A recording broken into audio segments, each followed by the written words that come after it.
ഏറ്റവും അവസാന ഘട്ടത്തിലേക്ക് എത്തി നിൽക്കുമ്പോഴാണ് മുണ്ടക്കയിൽ നിന്നൊരു പോസിറ്റീവ് വാർത്ത നമ്മളെ തേടി എത്തുന്നു എന്നുള്ള പ്രതീക്ഷ നമുക്ക് മുന്നിലുള്ളത്.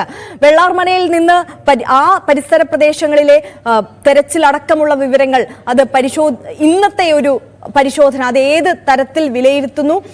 ഇതുവരെയുള്ള വിവരങ്ങൾ എങ്ങനെയാണ് അനുമോദ്?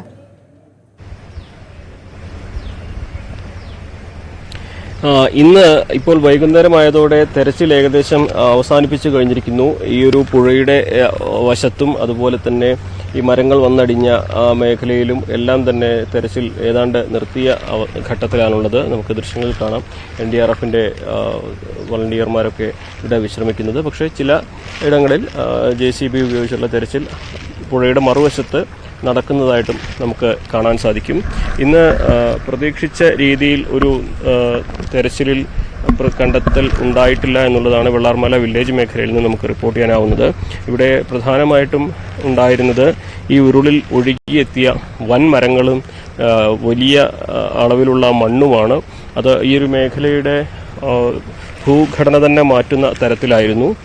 കഴിഞ്ഞ ദിവസങ്ങളിൽ ഏറ്റവും അധികം മൃതദേഹങ്ങൾ കണ്ടെത്തിയതും ഈ ഒരു വില്ലേജ് ഏരിയയിൽ നിന്നായിരുന്നു. അതുകൊണ്ടാണ് ഇന്ന് ചില പ്രധാനപ്പെട്ട സ്ഥലങ്ങൾ മാർക്ക് ചെയ്ത് അവിടേക്ക് ഹിറ്റാച്ചി എത്തിച്ച് അവിടെ പരിശോധന നടത്തുവാൻ ശ്രമിച്ചതും അത്തരത്തിലുള്ള നടപടികൾ ഉണ്ടായതും. പക്ഷേ ഈ യന്ത്രങ്ങൾക്ക് പോലും എത്തിച്ചേരാൻ കഴിയാത്തത്ര ബുദ്ധിമുട്ടുള്ള സാഹചര്യമാണ് ഈ ഇടത്ത് പലയിടത്തും.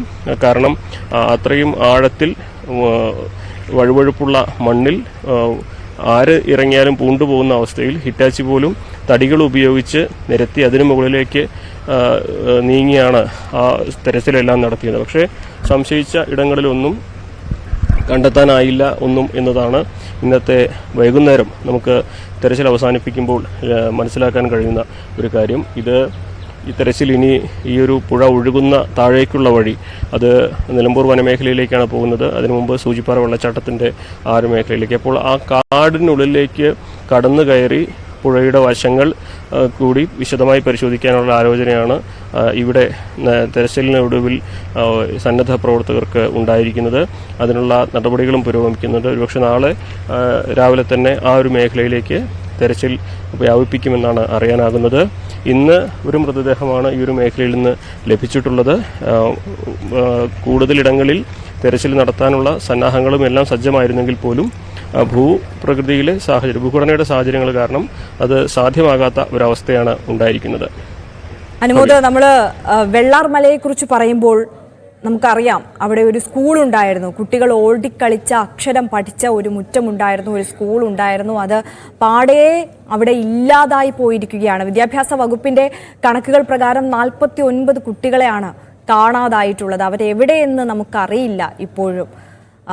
ആ ഒരു വാർത്ത കൂടി അല്ലെങ്കിൽ അതേക്കുറിച്ച് കൂടി പറയാതെ അനേകം കുഞ്ഞുമക്കളുടെ സ്വപ്നങ്ങൾ കൂടി തകർന്ന ഒരു ഇടം, അങ്ങനെ കൂടി വെള്ളാർമലയെ നമ്മൾ വിശേഷിപ്പിക്കേണ്ടിയിരിക്കുന്നു അല്ലേ?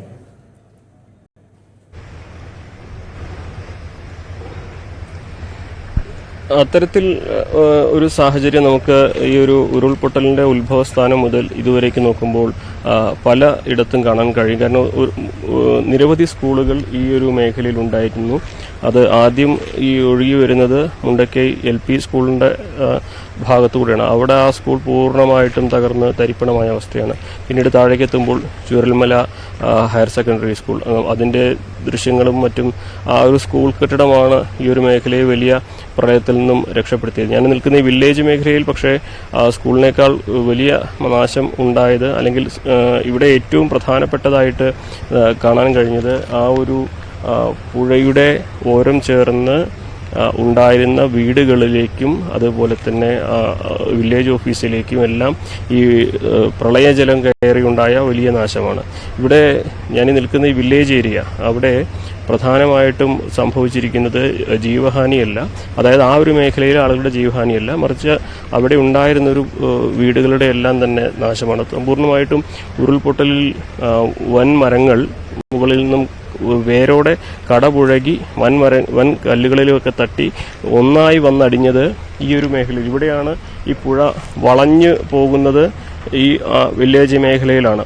അപ്പോൾ അങ്ങനെ വളഞ്ഞു പോകുന്ന ആ പുഴയിലെ ഈ വലിയ തടിക്കഷ്ണങ്ങളും മരങ്ങളും കൂറ്റൻ മരങ്ങളെല്ലാം തന്നെ അവിടെ ഒരു വശത്തേക്ക് കടന്നു കയറുകയും പിന്നീട് അതൊരു ചുഴറ്റിയടിച്ച് അപ്പുറത്തൊരു തോടിലേക്ക് എത്തുകയും ചെയ്തതോടെ ആ ഒരു മേഖല പൂർണ്ണമായും ഇല്ലാതെയാവുന്ന സാഹചര്യമാണ് കണ്ടിട്ടുള്ളത്. ഇവിടെ ആ ഒരു തടിക്കഷ്ണങ്ങളുടെ കൂമ്പാരമാണ് ഈ വില്ലേജ് മേഖലയെ ഏറ്റവും കൂടുതൽ പ്രതിസന്ധിയിലായ 18 മൃതദേഹങ്ങൾ ആദ്യ ദിവസം തന്നെ അവിടെ നിന്ന് കണ്ടെത്തുന്ന അവസ്ഥ. അതിനുശേഷം പിന്നീട് നടത്തിയ തെരച്ചിലിൽ കൂടുതൽ ഇന്നലെ 7 മൃതദേഹങ്ങൾ അവിടെ കണ്ടെത്തി.